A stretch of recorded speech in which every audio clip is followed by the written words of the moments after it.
अखण्डमण्डलाकारं सुव्याप्तमेन चराचरं सुतत्पदं दर्शितैन तस्मै श्री गुरुवे नमः। वो महाप्रभु जो सभी चर और अचर में व्याप्त है, कण कण में समाया हुआ है, जो लोक परलोक ब्रह्म पार ब्रह्म उससे भी परे है, परम संत परम पूज्य बाबा जय गुरुदेव जी महाराज के चरणों में कोटान कोटि बार नमन प्रणाम करते हुए यह विनय विनती करते हैं कि हम सभी की जीवात्माओं को इस काल माया के देश से छुड़ा करके अपने निजधाम सतलोक सचखंड ले चलें। साथ ही साथ पूज्य महाराज जी के चरणों में कोटान कोटि बार नमन प्रणाम करते हुए यह विनय विनती करते हैं कि हम सभी जीवात्माओं को अपना मार्गदर्शन देते रहें, अपनी दया दुआ बनाए रखें। जय गुरुदेव। प्रेमी भाई बहनों, ये जो समय हमारे आपके जीवन में चल रहा, बड़े सौभाग्य से ये समय हमको और आपको मिला।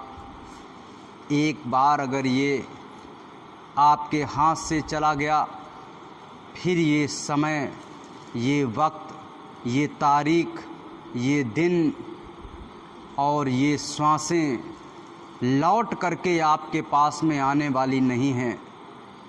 हमको यह सोचना है, यह समझना है कि ये अनमोल श्वासें, ये अनमोल समय जब हमारे जीवन से गुजर जाएगा, जब हमारे जीवन से चला जाएगा, तो हम इस संसार से जब जाएंगे तो वहाँ पर हमारा हिसाब किताब होगा।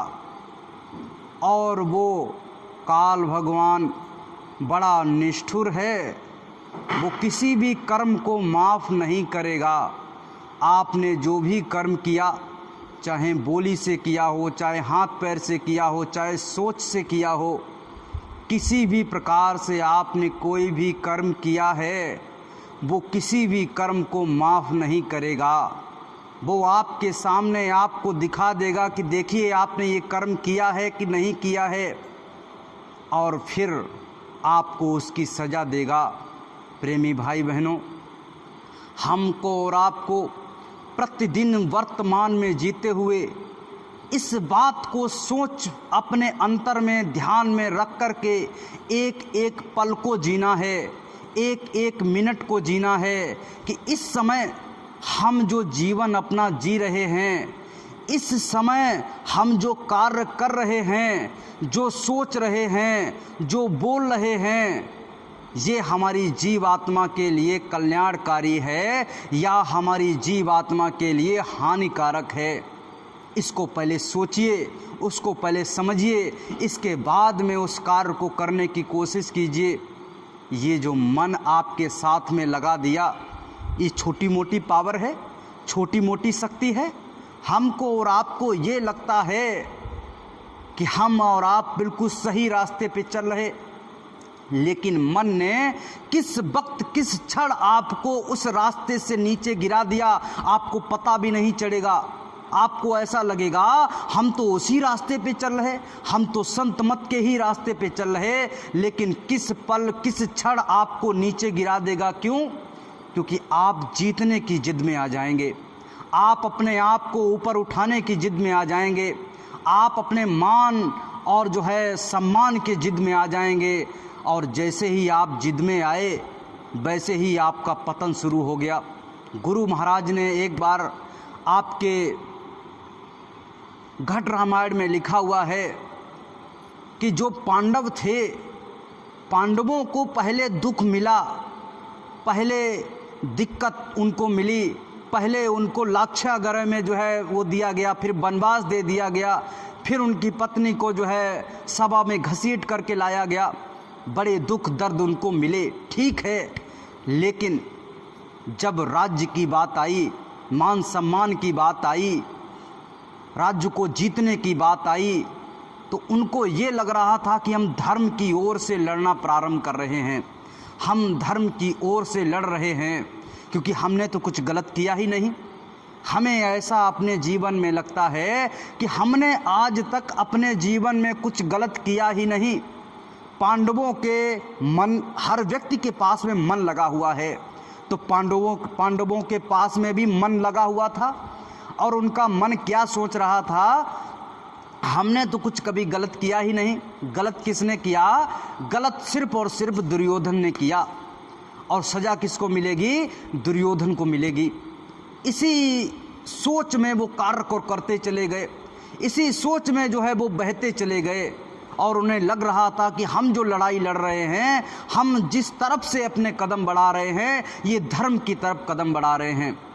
लेकिन कदम दर कदम जैसे जैसे उन्होंने बढ़ाना प्रारंभ किया, वैसे वैसे जब जीत की हवस व्यक्ति को सताने लगती है, अपने मान सम्मान की हवस व्यक्ति को सताने लगती है, तो वो जो है कुछ भी करने के लिए तैयार हो जाता है। देखिए पांडवों ने क्या क्या नहीं किया। रात में जो युद्ध होता है, उस युद्ध में वो मानव युद्ध होता था। पहले का युद्ध ऐसा नहीं होता था कि लोग बगल में छुरी लेकर के घूमते थे। दिन में सूर्य की किरण जैसे ही निकलती थी तो दोनों तरफ से शंख बजाए जाते थे, और एक दूसरे को सावधान किया जाता था कि देखिए हम लड़ने के लिए सजग हैं, हम लड़ने के लिए तैयार हैं। और इसके बाद में लड़ाई शुरू होती थी। धनुषधारी धनुषधारी से लड़ता था, गदाधारी गदाधारी से लड़ता था, तलवार वाला तलवार वाले से लड़ता था, कुश्ती वाला कुश्ती वाले से लड़ता था। ऐसा नहीं था कि कोई जो है एक दूसरे से ऐसे ही लड़ना प्रारंभ कर दे। बड़े कायदे की लड़ाई की जाती थी। और जब वो लड़ाई शुरू हुई, उसके बीच में पांडवों ने क्या किया, जीत की हविस में राक्षस जो भीमसेन का पुत्र था, उस राक्षस को उस जो है युद्ध में उन्होंने शामिल कर लिया, और उस राक्षस को जो है उस युद्ध में शामिल करके उन्होंने जो है अपने धर्म से डिग गए, धर्म से उतर गए। जिस धर्म की रास्ते पे वो चल रहे थे, जिस लीक पे वो चल रहे थे, उस लीक से वो उतर गए, नीचे हो गए, और उस पे चलना। अब नीचे जब हो गए तो फिर जो है ऊबड़ खाबड़ में, पत्थर में गाड़ी कहाँ जा रही, ऊंचे जा रही नीचे जा रही, कोई पता नहीं। उसके चक्कर में उन्होंने भीष्म पितामह जी को देखो छल से मार दिया, जिन्होंने अपने जो है हाथों से उनको पाला, अपने हाथों से उनको खिलाया, अपने गोदी में उनको सुलाया। उनको जो है जीत की हविस उनके इतनी घुस गई कि मुझे जीतना है। भीष्म पितामह जी को जो है छल से मार दिया, उनको जो है बाणों की सैया पे लिटा दिया, बाण उनके छेद दिए। इसके बाद में जो है जिस गुरु ने अर्जुन को जिताने के लिए, अर्जुन को सर्वश्रेष्ठ धनुषधारी बनाने के लिए क्या किया था, एकलव्य का जो एकलव्य था उसका जो है अंगूठा मांग लिया था अपने जो है गुरु दक्षिणा के रूप में कि अपना अंगूठा मुझे दे दो। और जैसे ही अंगूठा को मांगा तो वो समझ गए थे कि अब एकलव्य जो है केवल अर्जुन को चुनौती दे सकता है, उसको पीछे कर सकता है, लेकिन अब जो है ये नहीं रहा, तो अब हमारा अर्जुन ही सर्वश्रेष्ठ धनुषधारी बन के रहेगा। उस गुरु ने अर्जुन के लिए क्या क्या नहीं किया, और जीत की हविस ऐसी चढ़ी कि उसी गुरु के लिए उनके बाण तन गए, और जो है ऐसा उन्होंने एक सिस्टम बनाया और अपने जो है गुरु को भी मार दिया, गुरु को भी खत्म कर दिया। इसके बाद में भूरिश्रवा धर्म युद्ध में क्या होता है कि जब कोई बैठा होता है, निहत्ता होता है, तो कोई एक दूसरे के प्रति जो है वो नहीं करता, वार नहीं करता। उन्होंने एक बार वार किया, एक बार वो अभिमन्यु चक्रव्यूह में पड़ गया, कूद गया, और वहाँ पर अभिमन्यु मारा गया, उसकी जो है मृत्यु निश्चित थी। अगर ऐसा ही था, उनको जितनी गुस्सा कौरवों पे होनी चाहिए थी, उतनी ही गुस्सा उनको कृष्ण भगवान के प्रति भी होनी चाहिए थी, क्योंकि कृष्ण भगवान जानते थे कि ये मारा जाएगा।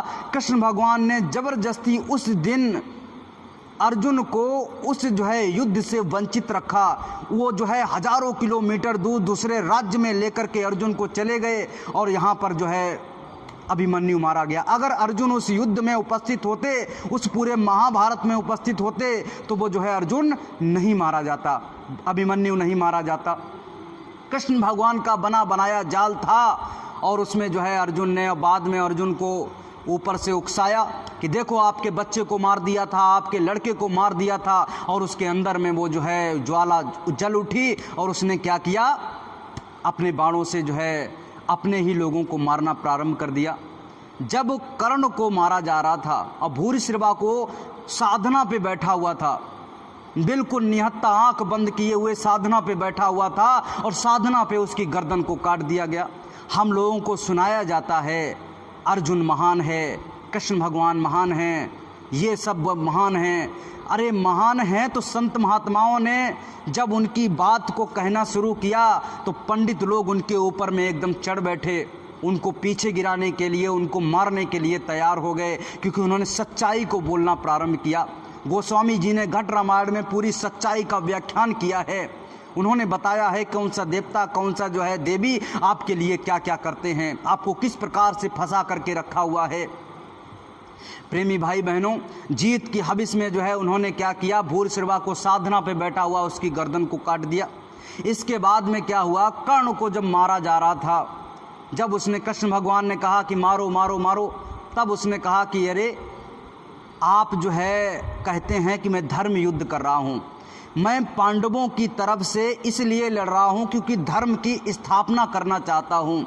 अगर आप धर्म की स्थापना करना चाहते हो तो आप गिन लीजिए, एक लिस्ट बनाइए और गिन लीजिए जितने पाप पांडवों कौरवों ने किए हैं, और आप जो है आज पांडवों से ज़्यादा पाप किसने कर दिए हैं, कौरवों से ज़्यादा पाप जो है पांडवों ने कर दिए हैं। तो आप बताइए ये धर्म युद्ध कैसे रहा। अगर वो अधर्म पे था तो उससे भी ज़्यादा आज 2 कदम आगे खड़े हो गए हैं पांडव, तो ये धर्म युद्ध पे कैसे खड़े हुए हैं आप बताइए। तो उनके मुंह से जवाब नहीं निकला। उन्होंने कहा मेरा समय आ गया है, मेरी जो है सांसें खत्म हो रही हैं, मारो मुझे। तो उन्होंने उनको मार दिया।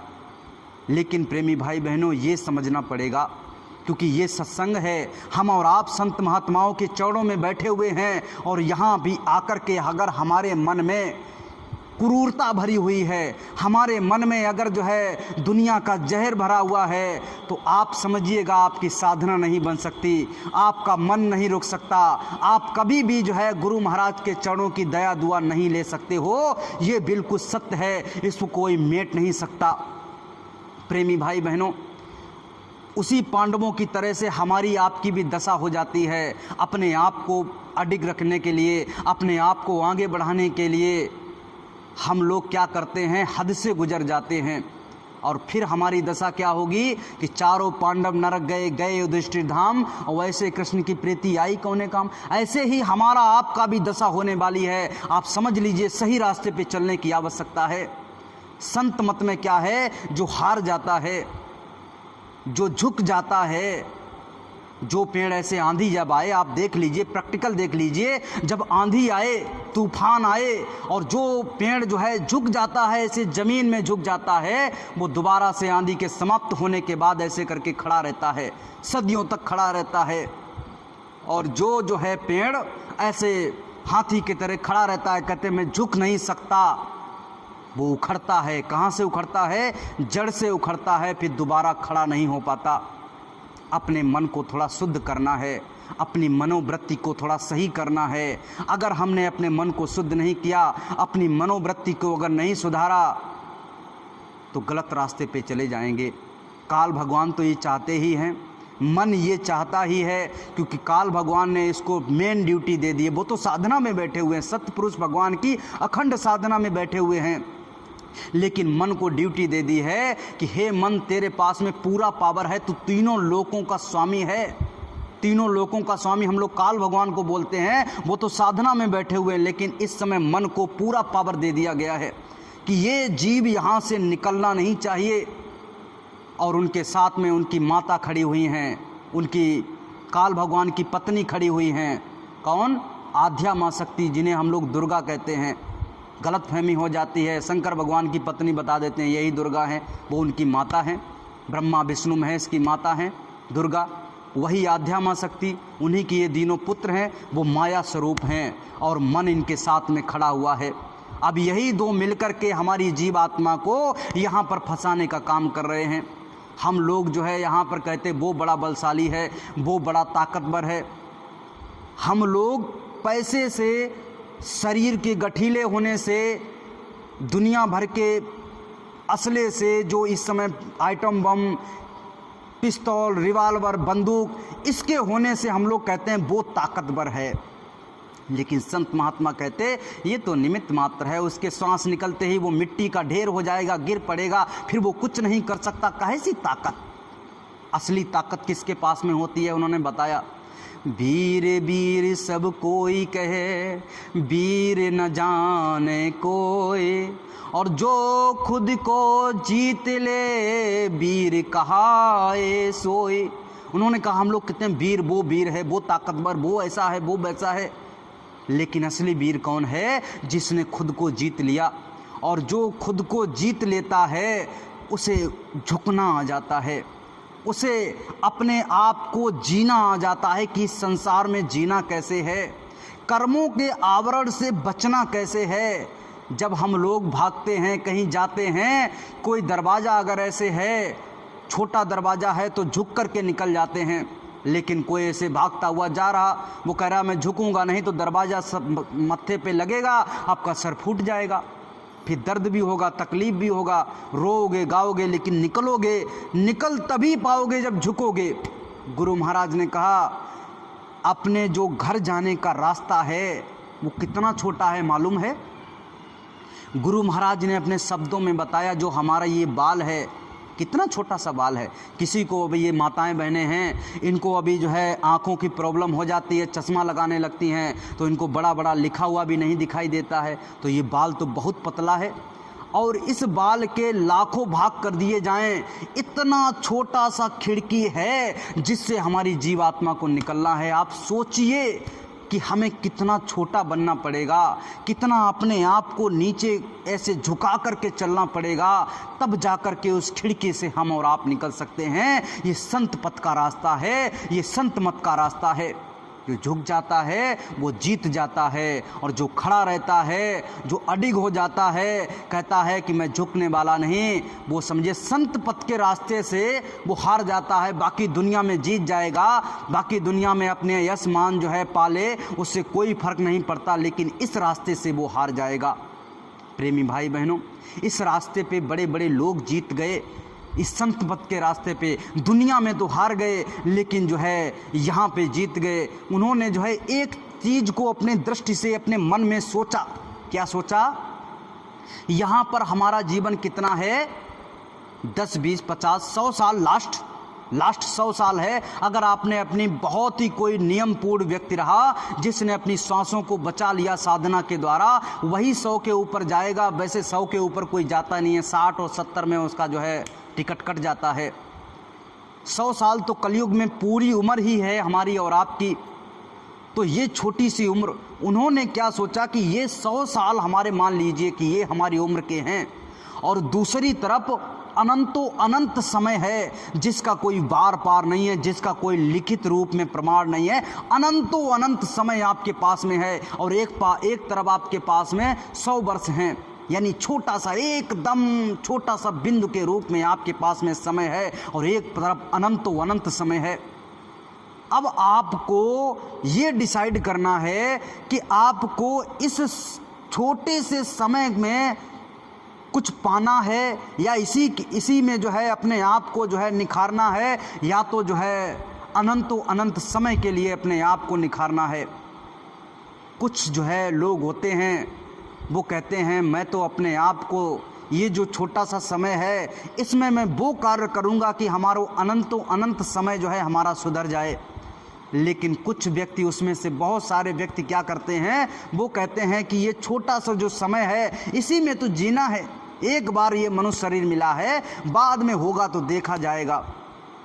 तो उनका जीवन, वो अनंतो अनंत समय उनका जो आने वाला है, हजारों लाखों करोड़ों सालें जो उनकी आने वाली हैं वो उनकी दुख तकलीफ में कटने वाली हैं। अगर आपने ये 100 साल, ये छोटा सा समय आपने अगर दे दिया गुरु महाराज के चरणों में कि मैं आपको दे रहा हूँ, ये जीवन अब की बार हजारों करोड़ों बार हमको मिला, हजारों करोड़ों बार हमने इसमें पता नहीं क्या क्या किया, लेकिन इस बार का जीवन हम अपने गुरु के चरणों में समर्पित करते हैं तो आपका जो है जो अनंतों अनंत समय है वो आपका सुधर जाएगा।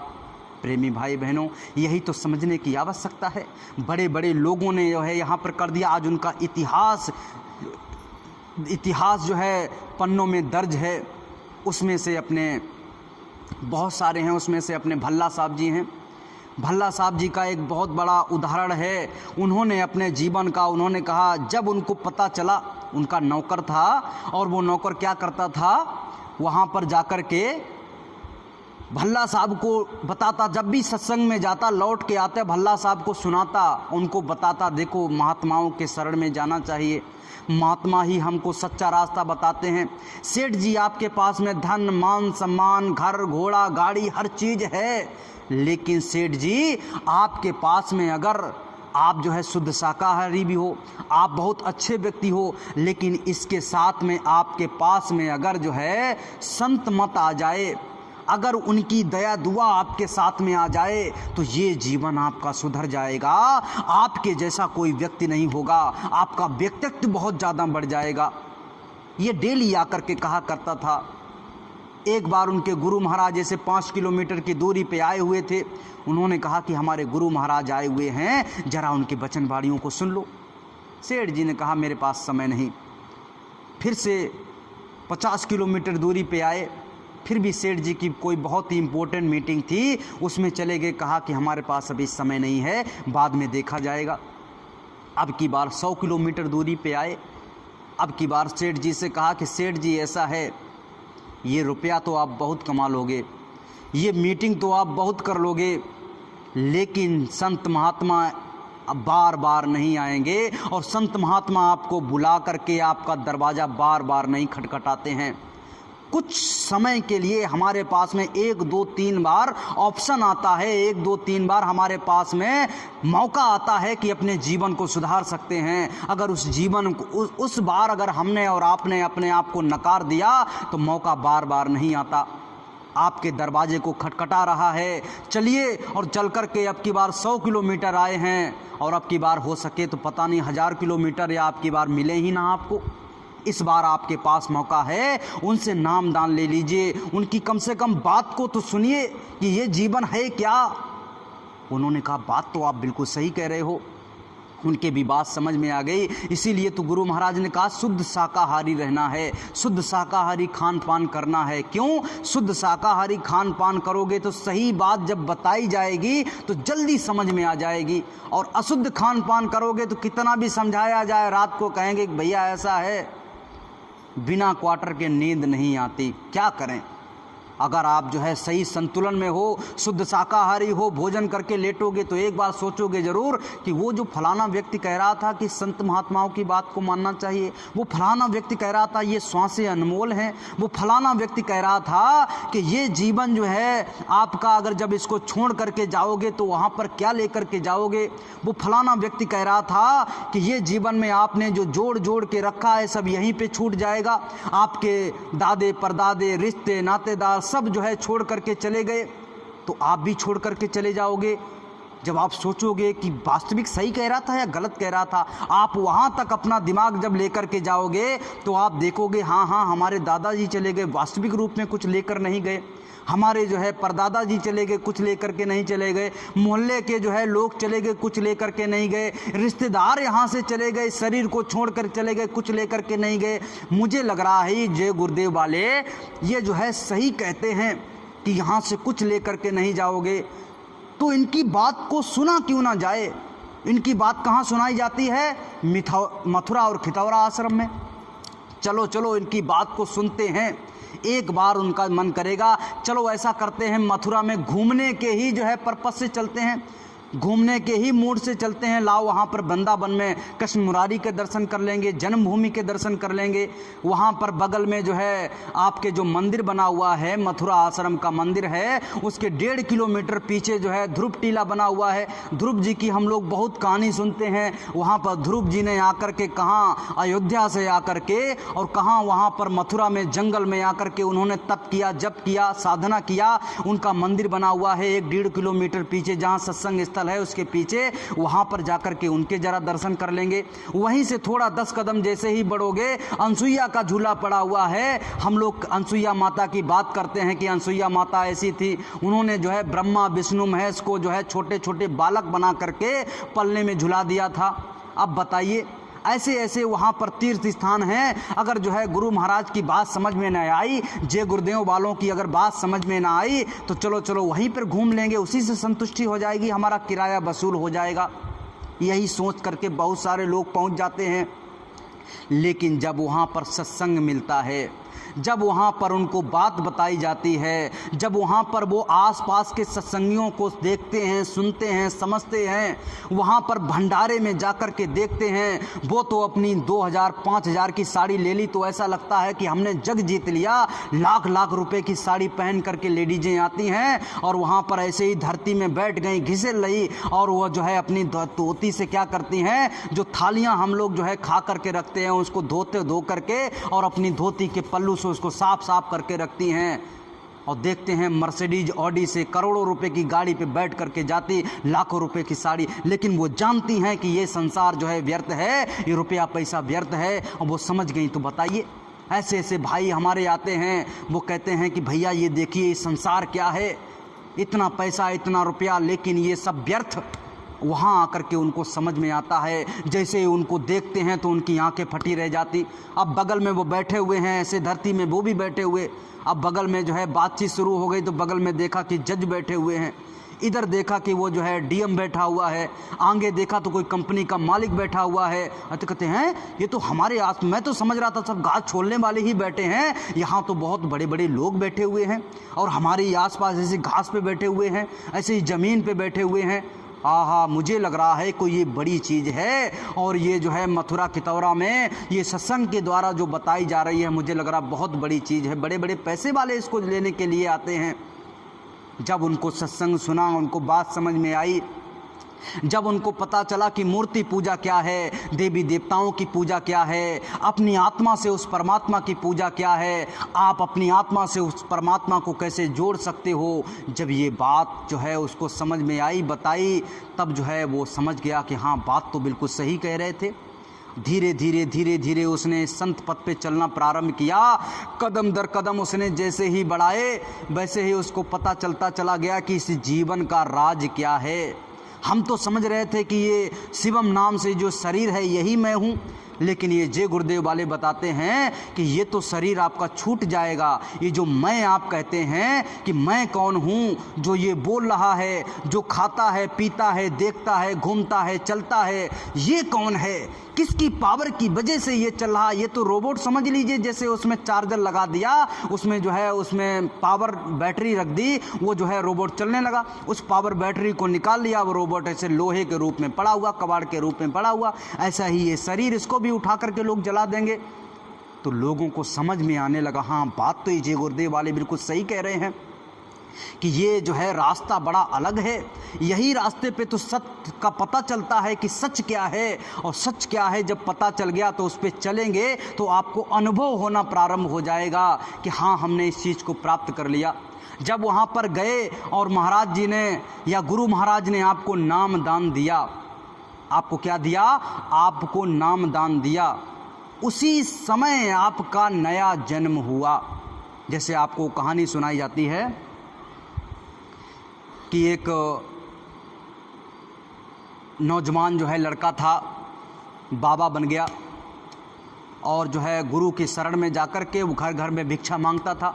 एक बार क्या हुआ, ऐसे रास्ते से जा रहा था तो उसने जो है अपनी झोली में देखा तो उसमें आटा ख़त्म हो गया। उसने कहा टिक्कर कैसे बनाएंगे, तो एक बगल में घर था, उसके जो है द्वार पे खड़े होकर के उसने कहा भिक्षान देही, भिक्षान देही। तो अंदर से जो है एक नई नवेली जो है लड़की निकल के आई और उसने कहा कि बहुत जल्दी?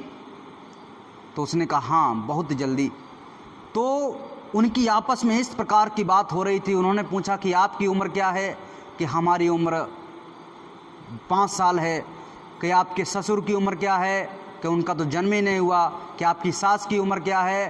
कि उनकी 1 साल है। कि आपके पति की उम्र क्या है? कि उनकी 6 महीने है।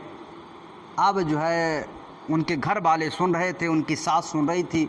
उसने कहा ये तो बिल्कुल पगला गई है, कह रही है मेरी उम्र 5 साल, इसकी उम्र साहब हमारे ससुर का जन्म ही नहीं हुआ, और जो है हमारे जो है पति की उम्र 6 महीने, और जो है माँ की उम्र जो है 1 साल। तो कैसे, ये क्या है? जब रात में उससे पूछताछ हुई तब उसने कहा ऐसा है, जब जिस दिन से हम गुरु का ये जो पैदा हो गए हम लोग, तो ये तो जीवन हमारा व्यर्थ हो गया। अगर हम 20 साल के हो गए, हमने नामदान नहीं लिया है, किसी गुरु की शरण में हम और आप नहीं गए हैं, तो ये 20 साल आपका व्यर्थ हो गया, ख़त्म हो गया। आपको अगर जो है 60 साल की उम्र की ये आपको जो है उम्र मिली है, तो उसमें से 20 साल आपके कम हो गए, कितने रह गए? 40 साल रह गए। तो आपको जो है मन में ये विचार करना चाहिए, 20 साल तो हमारे व्यर्थ हो गए, ख़त्म हो गए। तो उसने बताया कि देखो ऐसा है, जिस दिन से हम गुरु करते हैं उसी दिन से हमको पता चलता है हमारा नया जन्म होता है। वहाँ पर जो है रजिस्टर जो है उसमें लिख जाता है आज इसका जो है जन्म हुआ, आज से जो ये जीवन जिएगा वो इसका जीवन की सांसें इसकी सार्थक होंगी। अभी तक तो केवल निरर्थक जा रही थी, ऐसे ही पानी में बही जा रही थी। तो उसने कहा कि देखो हमने जो है 5 साल पहले गुरु कर लिया था, ये हमारी सासू माँ को हम ज़बरदस्ती लिवा गए तो इनको भी जो है हमने गुरु करा दिया, तो 1 साल हो गया। पति को भी अपने हम 6 महीने पहले मना मुनु के लेकर के गए, तो 6 महीने इनको भी हो गए, इनका भी जन्म हुए कितने दिन हो गए? 6 महीने हो गए। और हमारे ससुर जी जो है वो तो प्योर नास्तिक हैं, वो कहते हैं हम जो है ये पूजा पाठ और ये संत महात्मा बाबा बूबू किसी को मानते नहीं हैं, तो इनका अभी जन्म ही नहीं हुआ है, और ये जो है मरने के कगार पे हैं, लेकिन इनका जन्म नहीं हुआ है। लेकिन अभी 1-2 साल जो बची होगी, अगर ये चाहें तो अभी गुरु कर लें तो 1-2 साल तो इनका कम से कम सही चला जाएगा। ससुर को बात समझ में आ गई। उसी दिन जा कर के और जो उसने गुरु किया, अपनी बहू से पूछा भाई कौन से गुरु सही हैं, और जा कर के उन्होंने गुरु किया। इसीलिए प्रेमी भाई बहनों, हमको समझना चाहिए हमारा जन्म किस दिन होता है। जिस दिन हमको सच्चे संत सद्गुरु मिल जाते हैं उसी दिन हमारा जन्म होता है। आज देखिए हमारे बच्चे का अंशु का जन्मदिन है, और ये जो जन्म आज उसने जो है नामदान ले लिया है, जिस दिन से उसने नामदान लिया, असली तो जन्मदिन वो वाली डेट में मनाना चाहिए कि उस दिन हमने जो है अपना नामदान लिया था। उस डेट को आप याद कीजिए, या तो एक डेट को मान लीजिए और उस डेट में पूरे धूमधाम से पूरा एकदम दम लगा दीजिए कि हाँ जो है आज हमारा असली जन्म हुआ। ये तो दुनिया वाला जन्म ये तो होता ही है, इस दुनिया में हम आ गए केवल, लेकिन असली जन्म तो गुरु महाराज हमको देते हैं, असली रास्ता तो हमें गुरु महाराज बताते हैं। प्रेमी भाई बहनों, हम और आप गुरु महाराज के शरण में आ गए हैं। ये छोटे छोटे बच्चे, हम भी 5 साल के करीब थे जो हमको भी नामदान मिल गया था, तो गुरु महाराज की ऐसी अथाह शक्ति, अथाह ऐसा उनका जो है पूर्ण बना होगा कि जो है आज हम और आप गुरु महाराज की शरण में हैं। और यही आपका संस्कार कहीं से कोई किताब में नहीं है। संस्कार की कोई किताब होगी संस्कार की, और वो हम पढ़ लेंगे तो हम संस्कारी बन जाएंगे। संस्कार कहाँ से आता है? संस्कार हमारी सोहबत से आता है, हमारी संगत से आता है, और उसी से हमारा जो है आगे का भविष्य, आगे का प्रारब्ध बनता है। तो संस्कार का कोई जो है कोई कैसेट नहीं है, कोई जो है उसका जो है कोई जो है वो नहीं है कि आपको संस्कार मिल जाएगा। आपको संस्कार सबसे पहले आपके परिवार के, आपकी संगत के, आपके आसपास के लोग, और जिस प्रकार से आप जुड़ गए हैं, जैसे आप जय गुरुदेव से जुड़ गए तो आपके बच्चों का संस्कार अपने आप सही हो जाएगा। क्यों? क्योंकि वो सत्संग में आएंगे, वचन वाणियाँ सुनेंगे, झूठ मूठ का ही 2-4 मिनट बैठेंगे, तो जैसे ही आप बैठोगे तो ऊपर में जो पावर है वो अपनी तरफ खींचता है, छोटा मोटा पावर नहीं है, वो अपनी तरफ खींचेगा। तो ये धीरे धीरे अपने आप खींच जाएंगे उसकी तरफ में। 2 मिनट, कभी 4 मिनट, कभी 6 मिनट, कभी 10 मिनट, कभी 20 मिनट, कभी 1 घंटा, ऐसे करके आपका समय अपने आप बढ़ता चला जाएगा। वो पावर आपको खींचती है। आपको ऐसा लगेगा अभी 1 मिनट बैठोगे तो ऐसा लगता है 1 घंटा बैठ चुके, हमारे हाथ पैर जो है काम नहीं कर रहे। फिर वही 1 मिनट 2 मिनट में कन्वर्ट हो जाएगा। वो शक्ति खींचेगी अपनी तरफ आपको, फिर आपको वो 1-1 घंटे भी हो जाएगा, फिर भी आप कहोगे अभी तो 2 मिनट हुए हैं, अभी तो हमारा मन नहीं भरा है, अभी तो पूरा जो है बैठ नहीं पाए, अभी और बैठना है। ये क्या है? ऊपर की शक्ति आपको खींचती है। इसीलिए प्रेमी भाई बहनों, गुरु महाराज ने जो रास्ता बता दिया है वो सच्चा रास्ता है। इस सच्चे रास्ते पे चल कर के हमको और आपको अपनी जीव आत्मा का कल्याण करवाना है, और हमको और आपको अपने जीवन में गुरु महाराज के बताए हुए वचनों पे चलना है। आपको जिस दिन नामदान मिल गया है, आपका जन्म उस दिन हो गया है, आप मान लीजिए आज इस बच्चे का जन्मदिन है, लेकिन ये संत महात्माओं की शरण में आ गया है, तो समझ लीजिए इसका जीवन जो है उद्धार हो जाएगा, इसका जीवन पार हो जाएगा, और इसको कोई भी रोक नहीं सकता। क्यों? क्योंकि संत महात्माओं ने पकड़ लिया है। संत और महात्मा यानी अच्छे लोग जब पकड़ लेते हैं तो आप भागोगे तो आपको पकड़ करके लाएंगे कि आप जा कहाँ रहे हो, आपको तो यहाँ पर आना है। बहुत बड़े दयालु हैं। ऐसे संत महात्मा के शरण में हम और आप आगे बड़े सौभाग्यशाली हैं। परम संत बाबा जय गुरुदेव जी महाराज ने हमको सच्चा रास्ता बता दिया है कि इस रास्ते पे चल करके अपनी जीवात्मा का कल्याण करवा सकते हो। प्रेमी भाई बहनों, अब हम अपनी वाणी को विराम देंगे, क्योंकि अब जो है समय हो गया है। अगर कहने सुनने में कोई अनुचित शब्द निकल गया हो तो उसको माफ़ कर दीजिएगा। अब सामूहिक आरती होगी। इन सभी वचनवाणियों को अपने जीवन में धारण करके उन पर चलने की आवश्यकता है। अब सामूहिक आरती होगी। जय गुरुदेव, विनय करूं मैं दो कर जोरे, सत्य गुरु द्वारे तुम्हारे, विनय घृत दीप आरती साजू, दो अखियन मझ धारे, भाव सहित नित बैठ जरोखे, जो हत प्रियतम प्यारे, पग धुन सुनहु श्रावणे ही अपने, मन के काज विसारे, जागी सुरत पियत चरणामृत, पियत पियत हुई न्यारी, घंटा शंख मृदंग सारंगी, बांसी बीन सुनारी। जय गुरुदेव जी की आरती करते, गावत जय जयकारे, विनय करूं मैं दो कर जोरे, सतगुरु द्वारे तुम्हारे, मालिक द्वारे तुम्हारे, दाता द्वारे तुम्हारे, समर्थ द्वारे तुम्हारे।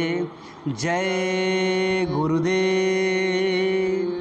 बाबा जय गुरुदेव जी महाराज का कहना है, शाकाहारी रहना है, क्या खाने से होगी भलाई, साग सब्जी दूध मलाई, अब भी संभल न पाओगे, फिर बाद में पछताओगे। पूज्य महाराज जी की प्रार्थना, हाथ जोड़कर विनय हमारी, हो जाए सब शाकाहारी। सभी प्रेमी भाई बहन शुद्ध शाकाहारी विचारों से भी होंगे, और गुरु महाराज के चरणों में मत्था टेक करके अपने गुनाहों की माफ़ी मांग लेंगे। बोलिए जय गुरुदेव। सुबह जब घंटी लगेगी सभी प्रेमी भाई बहन 4 बजे आ जाएंगे, और इसके बाद में सत्संग होगा। जय गुरुदेव।